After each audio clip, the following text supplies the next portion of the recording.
కేటీఆర్ చేసిన ట్వీట్కి సమంత రెస్పాండ్ అవ్వటం మీరు ఏ విధంగా చూస్తారు? ఇక్కడ ఏం జరిగిందంటే అసలు సంబంధం లేని వ్యవహారంలోకి సమంత వచ్చింది. ఓకే, సంబంధమే లేదు ఇక్కడ అసలు. యాక్చువల్లీ ఏదేదో ఇప్పుడు వాళ్ళ చెల్లి ఏదో మద్యం దందాలో అక్కడ ఇరుక్కొని జైల్లో ఉంది. అనూహ్యంగా వీళ్ళ నాన్న ఏదో ఫోన్ ట్యాపింగ్ చేశాడని చెప్పేసి ఆ కేసు నడుస్తూ ఉంది. రాధాకిషన్ని అరెస్ట్ చేసి ఆయన ఏదో రోజు రోజు విచారిస్తున్న కొద్దీ కొత్త కొత్త విషయాలన్నీ బయటపడుతున్నాయి. ఇందులో అనుకోకుండా కేటీఆర్ దూరాడు మధ్యలో. అయితే మన కొండా సురేఖ గారు ఆ రోజు హీరోయిన్ల ఫోన్ ట్యాపింగ్ చేశాడు, పలానా హీరోయిన్లను ఇలా ఇలా చేశాడు, బెదిరించాడు, వాడుకున్నాడు అని రకరకాలుగా మాట్లాడేసరికి ఈయన కూడా అదే తీరుగా కౌంటర్ ఇచ్చాడు, తాట తీస్తా తోలు తీస్తా అని. ఆ క్రమంలో చాలా మంది అసలు సమంత నాగచైతన్య విడిపోవడానికి కారణం కూడా ఈ ఫోన్ ట్యాపింగే. సమంత ఫోన్ ట్యాపింగ్ చేసి వీళ్ళకి ఏవేవేవో విషయాలు తెలిసాయంట. ఈ విషయాలన్నీ తీసుకెళ్లి ఆయన నాగార్జునకి, వీళ్ళకు సన్నిహితులు కాబట్టి నాగార్జునకి తెలిసినటువంటి సన్నిహితులకి చేరవేస్తే వాళ్ళు తీసుకెళ్లి నాగార్జునకి చూపించి, ఇదిగోండి చూడండి ఎంత దారుణం జరిగిందో, మీ కోడలేనా ఇలాంటిది, అక్కినేని వాడి కోడలంటే ఇలాగైనా ఉండేది అని వాళ్ళు అంటే, ఈయన ఆ విషయాన్ని నాగచైతన్య చెప్పి, చూడరా నువ్వు ప్రేమించిన అమ్మాయి ఎలా ఉందో, నీకు తెలియకుండా ఎలాంటి పనులు చేస్తుందో అని చెప్పి అనడం. ఆ తర్వాత వీళ్ళిద్దరికి విడాకులు అవ్వడం. నువ్వు నన్ను అనుమానించేందుకు పెళ్లి చేసుకున్నావని ఈవిడ అడగడం.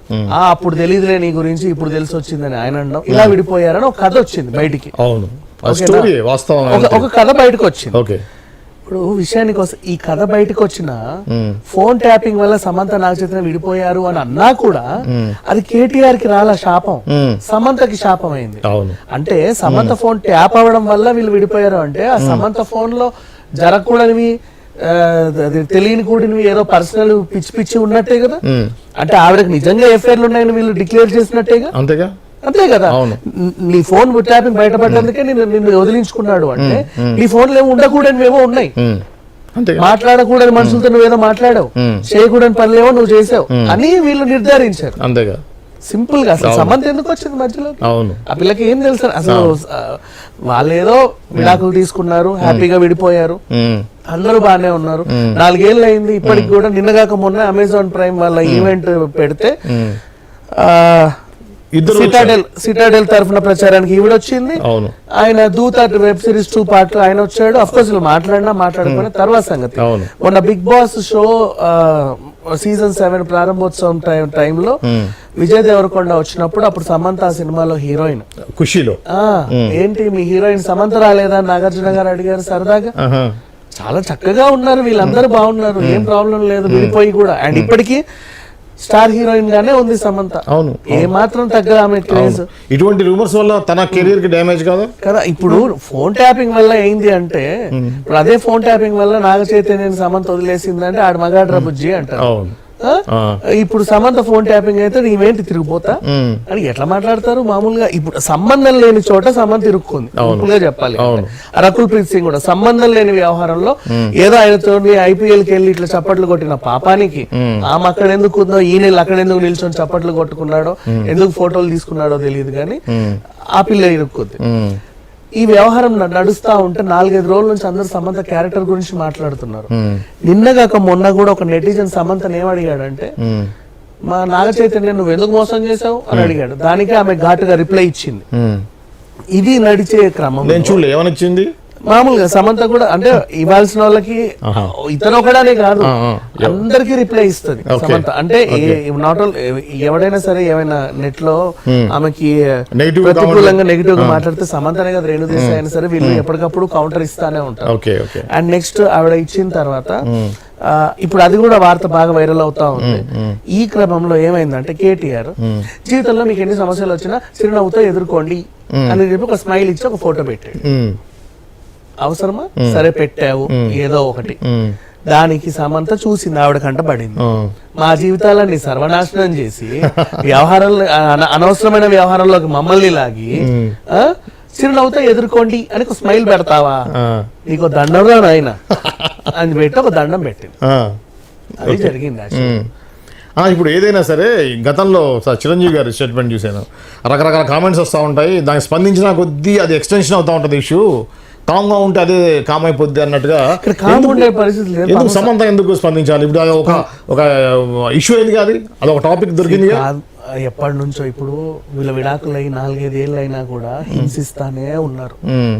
ఎప్పుడు ఎక్కడ ఎవరి విడాకులు అయినా సరే సమంత గురించి మాట్లాడాలి ఫస్ట్. మొన్న నిహారిక విడాకులు తీసుకుని ఇది ఇట్లా కాదండి, సమంత నుంచి మొదలు పెడితే అని మాట్లాడుతున్నారు.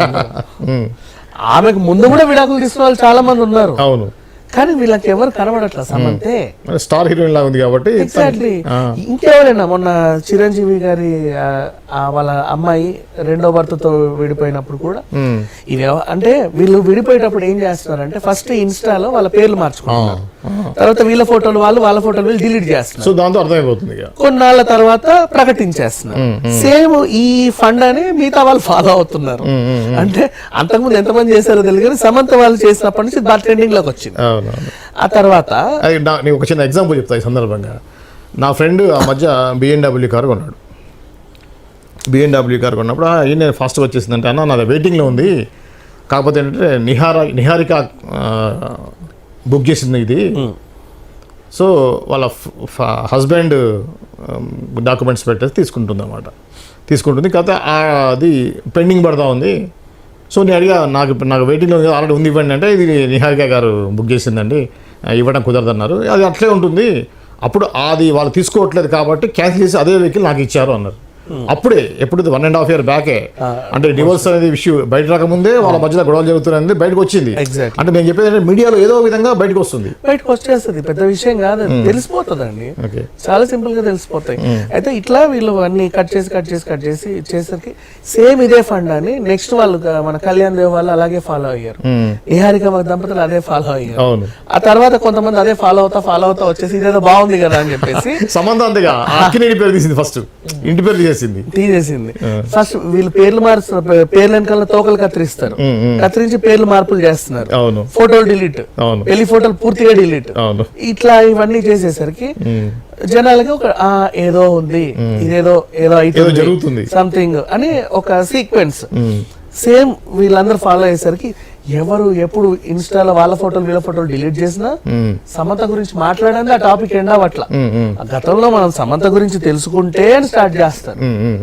నేను ఎందుకున్నాను అసలు ఈ వ్యవహారంలో? ఇప్పుడు జరిగేది ఏంటి, ఆమె ఏదో లిక్కర్ స్కామ్ లో లోపల ఉంది, వాళ్ళ అన్నయ్య ఏమో బయటకు వచ్చేసి ఫోన్ ట్యాపింగ్ నాకు సంబంధం లేదన్నాడు, ఎవరో మంత్రి వచ్చి హీరోయిన్ల ట్యాపింగ్ చేశారని చెప్పారు. వాళ్ళు ఒకరినొకరు విమర్శించుకోవాలి. ఆ హీరోయిన్ అయిన పాపానికి నా ఫోన్ ట్యాప్ అయ్యిందని చెప్పి వార్తలు, నా విడాకుల కారణం కూడా ఫోన్ ట్యాపింగే. సరే, ఇప్పుడు సమంత విడాకుల కారణం ఫోన్ ట్యాపింగే అంటే కేటీఆర్ ని నిందించినట్టు కాదు, సమంతని నిందించినట్టు. ఆమె ఏం చేసింది? ఆ ట్యాపింగ్ లో ఏముంది? అంత రహస్యం ఏముంది? ఇప్పుడు అది కదా మ్యాటర్. అవన్నీ చేసిన తర్వాత చేయాల్సిన పెంటంతా పెట్టి ఆయన అసలు సమంతకి నా వ్యవహారానికి సంబంధం లేదు, నేను సమంత ఫోన్ ట్యాప్ చేయలేదు అని ఒక మాట అంటే హ్యాపీ ఫీల్ అయ్యాను. ఇప్పటికైనా ఇప్పుడు కేటీఆర్ దానికి ఆమె స్పందించిందంటే ఆల్రెడీ ఫస్ట్ టర్మ్ లో బీఆర్ఎస్ గవర్నమెంట్ ఫామ్ అయినప్పుడు చేనేత అంబాసిడర్ గా చేసింది కాబట్టి ఆ పరిచయం ఉంటుందిగా. అదే ఆ పరిచయం కొద్దే ఇప్పుడు అది పెట్టింది. మీరు ఏదో పోస్ట్ ఇచ్చిన పాపానికి, నేను దానికి బ్రాండ్ అంబాసిడర్ అయిన పాపానికి నా జీవితాన్ని సర్వనాశనం చేసి సంబంధం లేని వ్యవహారంలోకి నన్ను లాగి ఇప్పుడు చిరునవ్వుతో ఎదుర్కొని ఉచిత సలహా ఇస్తావా, దండంరా బాబు నీకు అని చెప్పి పెట్టింది. దాని అర్థం అదే అంటారు.